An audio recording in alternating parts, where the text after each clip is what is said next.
এভারকেয়ার হাসপাতালের সামনে আছেন স্টাফ করেসপন্ডেন্ট ইফতেখার রেজা। আমরা সরাসরি যুক্ত হচ্ছি তার সাথে।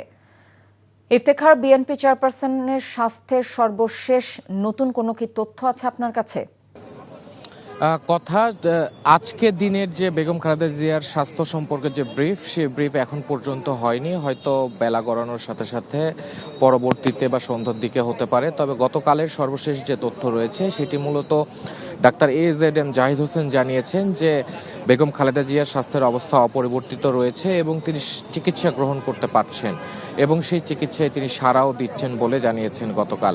এবং পরবর্তীতে বেগম জিয়ার স্বাস্থ্যর যদি কোনো সর্বশেষ তথ্য থাকে বা যদি চিকিৎসা সম্পর্কে যদি কোনো তথ্য থাকে সেটি বিএনপি আনুষ্ঠানিকভাবে জানাবে বলেও জানিয়েছেন AZM জাহিদ হোসেন। এবং গণমাধ্যমগুলোকে বা অন্যান্য সামাজিক যোগাযোগ মাধ্যমে সবাইকে অনুরোধ করা হয়েছে যাতে বেগম জিয়ার স্বাস্থ্য সম্পর্কে কোনো ধরনের অপপ্রচার বা গুজব না ছড়ানো হয়।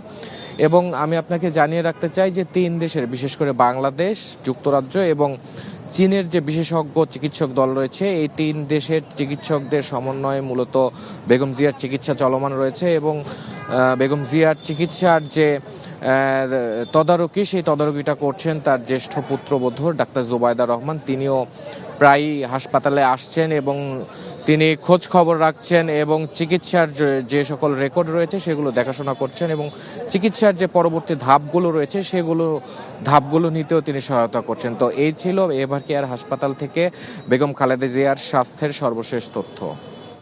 বেগম খালেদা জিয়ার স্বাস্থ্যের সর্বশেষ খবর জানছিলাম।